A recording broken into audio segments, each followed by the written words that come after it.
పేరుతో తమ ఇండ్లు కూల్చివేయడం సరికాదని small industries extension employees cooperative housing society ప్లాట్ల యజమానులు ప్రభుత్వానికి విజ్ఞప్తి చేశారు.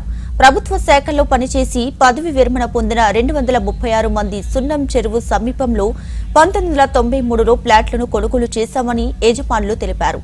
తాము కొనుగోలు చేసిన సమయంలో ఎఫ్టీఎల్ పరిధిలో లేదని అధికారులు అనుమతి ఇచ్చారని తెలియజేశారు. అయితే 2013-14 కాలంలో బౌండరీలు మార్చారని, దీనిపై ప్రభుత్వానికి ఎన్నిసార్లు మొరపెట్టుకున్నా బౌండరీలను ఫిక్స్ చేయలేదన్నారు. సున్నం చెరువు తమ ఇండ్లకు చాలా దూరంలో ఉన్నా మా ఇండ్లను కూల్చివేశారని ఆవేదన వ్యక్తం చేశారు. ప్రభుత్వం రీసర్వేలు నిర్వహించి తమను ఆదుకోవాలని కోరారు.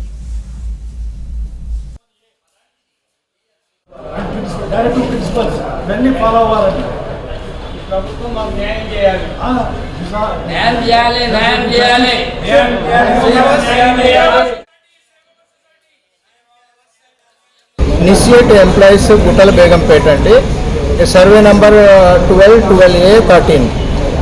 ఇది ఆవుల సాంబశివరావు గారి మిస్సెస్ జయప్రదా దేవి దగ్గర 1982లో పర్చేజ్ చేశామండి. చేసిన తర్వాత ఆవుల సాంబశివరావు గారే అతను గవర్నమెంట్ ముందు సబ్మిట్ చేశారు. అయ్యా మీరు నా ల్యాండ్ వీళ్ళకు అమ్ముతున్నాను, మీకు ఏమన్నా కావాలంటే మీరు తీసుకోవచ్చు, మీ నో అబ్జెక్షన్ లెటర్ తీసుకున్నాకనే మాకు రిజిస్టర్ చేశారండి. చేసిన తర్వాత మేము ఉడాకు 1990లో అప్లై చేశాము. మేము ఇట్లా లేఅవుట్ చేసుకుంటున్నాము మా సొసైటీ నుంచి. వాళ్ళు పర్మిషన్ ఇచ్చారు. చేసిన తర్వాత గ్రౌండ్ వర్క్ స్టార్ట్ చేసాము.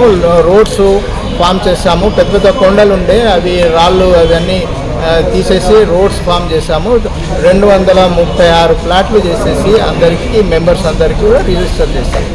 2014లో వచ్చేసేసి ఇక మొత్తం డెవలప్ అయిపోయి అయ్యప్ప సొసైటీ, హైటెక్ సిటీ అవంతా రాగానే ల్యాండ్ భూమి అయిపోయింది, ఎక్కువ రేట్లు పెరిగిపోయినాయి. కాబట్టి ఈ ల్యాండ్ మీద కనపడినాక అఫీషియల్స్ ఏం చేశారు, ఇది ఎట్లాగా దీన్ని చేయాలి అనుకున్నారో తెలియదు. కానీ సడన్గా 2014లో ఇది ఎఫ్టీఎల్ అని మార్క్ చేశారు మాకు వితౌట్ మా నోటీస్.